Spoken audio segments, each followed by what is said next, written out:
So the day has finally come. Welcome to another episode of Quick Expert Reviews. Today I've got a successor of one of my favorite handsets of 2016, which is Xperia XA1 Ultra for 2017. Now bear in mind it's a demo handset, which means that in the box you only get a box standard leaflet about how to set up the phone and USB Type-C cable, which I will show you in a sec. Another very useful piece of paper. So yeah, like I said, you get the Type-C cable. In the normal box you do get a charger as well, obviously. I'm not sure about the headphones. It might be dependent on the region. The XA1 gets the headphones, so I presume the XA1 Ultra gets headphones in the box as well, but like I said, that's again a region dependent.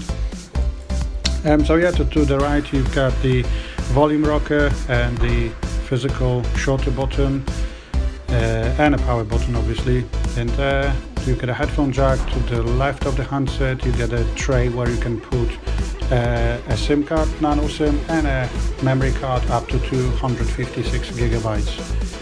And on the front end here we've got a 16 megapixel Exmor RS front facing camera, and on the back we've got a 23 megapixel camera. Now what's interesting is that the front facing camera has an optical image stabilization, where the rear camera has an electronic image stabilization, EIS, and a Sony steady shot. So yeah, design wise, and nearly edge to edge display like on the XA1. A very light handset, even though it's 188 grams. I would say it's really lightweight. Obviously the first thing I want to check is the screen quality. It's a 6-inch 1080p Full HD display. However, the handset only has one speaker to the side. It's very loud, but only one. So let's listen. You guys aren't the real Avengers. I can tell Hulk gives it away.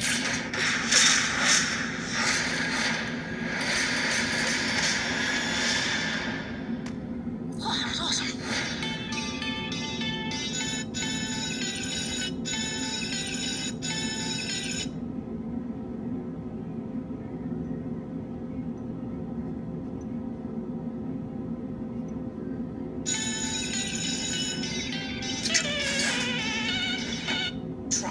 Or an interview? Just don't do anything I wouldn't do, and definitely don't do anything I wouldn't do.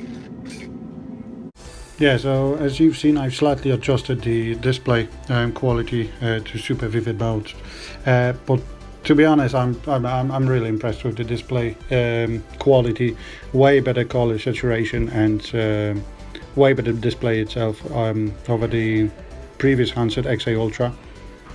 Now, the 23 megapixel camera found in the last year Z5 and the 2 years ago actually Z5 and the last year Xperia X only works in 4:3 ratio, but as like in XA1 you've got the hybrid autofocus, you've got the object tracking, auto capture with a smile shutter.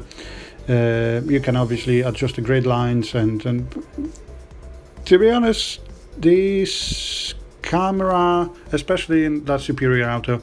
In Superior Auto, the pictures can be taken with ISO up to 6400. In manual mode, only up to 3200, but it's still decent. You've got the HDR mode switch as well in the manual mode, but obviously you'll also get the additional sliders on the bottom of the screen, so like shutter speed, autofocus, manual focus, equivalent value, white balance, and so on.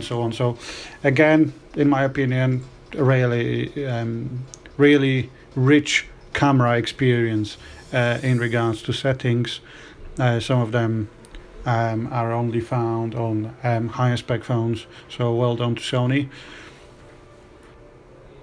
So like I said before, you can adjust the settings to your liking with the camera, which is quite impressive, like I said. In the video mode, you've got the HDR video. A bit of a downside with the Full HD only in 30 frames per second, but it's still Full HD, 1080p recording, not 720p.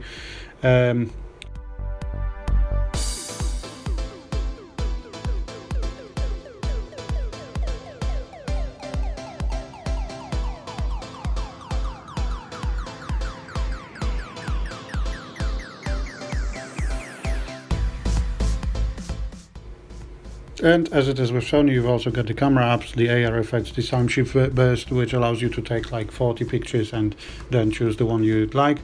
Going back to the main menu, let's go to the settings. So yeah, it runs 7.0 Android Nougat out of the box with all the Android Nougat features like dual screen, which works exceptionally well on such a big display. We've got a storage which is 32 gigabytes of internal memory, like I said before, upgradable with memory cards up to 256, 4 gigabytes of RAM. Hello, a really good addition. In terms of display, unfortunately there's no option to double tap to unlock, but you can adjust the display size if you want to.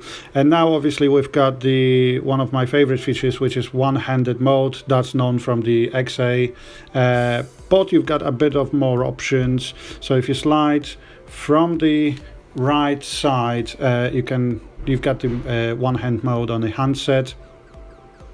You can move the window around and adjust it slightly to your liking. So really big customization. Obviously if your hands are not an average basketball player hands, this works really well. So yeah, thanks for watching another episode of Quick Expert Reviews, and see you next time. Bye.